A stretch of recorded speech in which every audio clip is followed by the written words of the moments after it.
When I was a kid, the disaster we worried about most was a nuclear war. That's why we had a barrel like this down in our basement filled with cans of food and water. When the nuclear attack came, we were supposed to go downstairs, hunker down, and eat out of that barrel. Today, the greatest risk of global catastrophe doesn't look like this. Instead, it looks like this. If anything kills over 10 million people in the next few decades, it's most likely to be a highly infectious virus rather than a war. Not missiles, but microbes.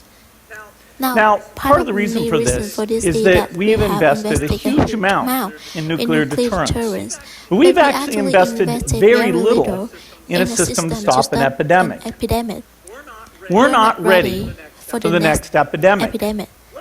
Let's look at Ebola. I'm sure all of you read about it in the newspaper. Lots of tough challenges. I followed it carefully through the case analysis tools we use to track polio eradication. And as you look at what went on, the problem wasn't that there was a system that didn't work well enough. The problem was that we didn't have a system at all. In fact, there are some pretty obvious key missing pieces. We didn't have a group of epidemiologists ready to go who would have gone, seen what the disease was, see how far it had spread. The case reports came in on paper. It was very delayed before they were put online, and they were extremely inaccurate. We didn't have a medical team ready to go. We didn't have a way of preparing people. Now, Médecins Sans Frontières did a great job orchestrating volunteers, but even so, we were far slower than we should have been getting the thousands of workers into these countries. And a large epidemic would require us to have hundreds of thousands of workers.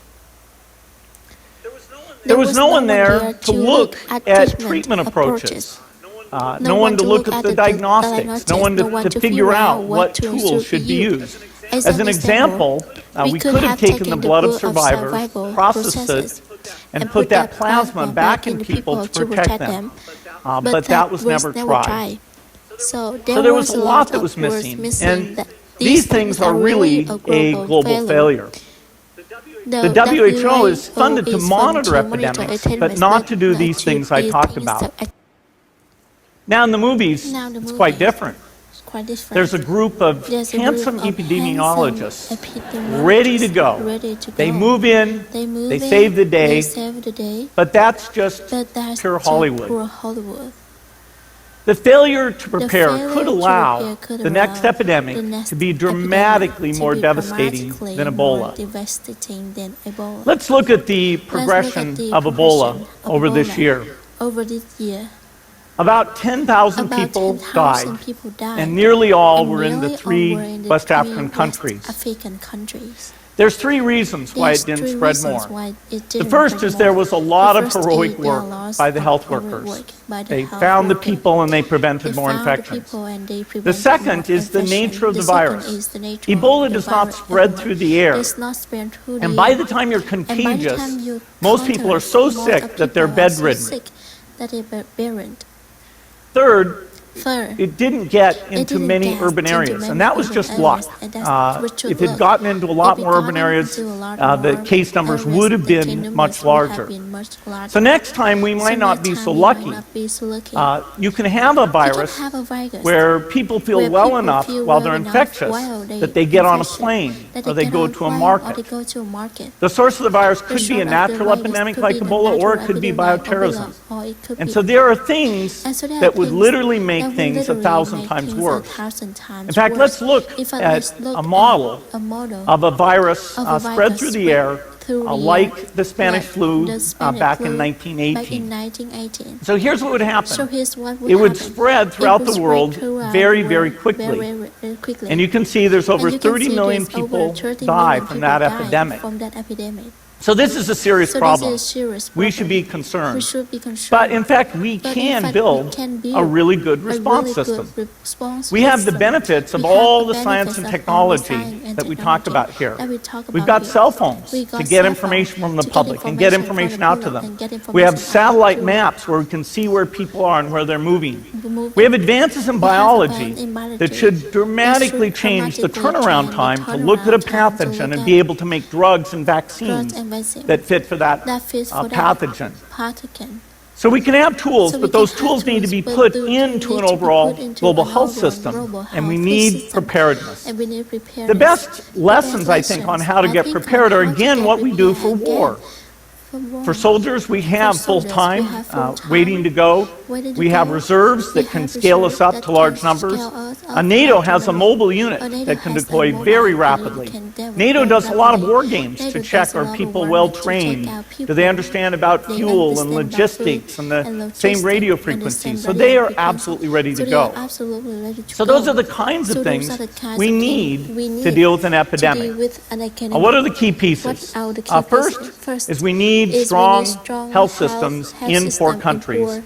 That's where mothers can give birth safely, kids can get all their vaccines, but also where we'll see the outbreak very early on. We need a medical reserve corps. Lots of people who've got the training and background who are ready to go with the expertise. And then we need to pair those medical people with the military, taking advantage of the military's ability to move fast through logistics and secure areas. We need to do simulations, germ games, not war games, so that we see where the holes are. The last time a germ game was done in the United States was back in 2001, and it didn't go so well. So far the score is germs 1, people 0. Finally, we need lots of advanced R&D in areas of vaccines and diagnostics. There are some big breakthroughs, like the adeno-associated virus, that could work very, very quickly. Now, I don't have an exact budget for what this would cost, but I'm quite sure it's very modest compared to the potential harm. The World Bank estimates that if we have a worldwide flu epidemic, global wealth will go down by over $3 trillion, and we'd have millions and millions of deaths. These investments offer significant benefits beyond just being ready for the epidemic. The primary health care, the R&D, those things would reduce global health equity and make the world more just as well as more safe. So I think this should absolutely be a priority.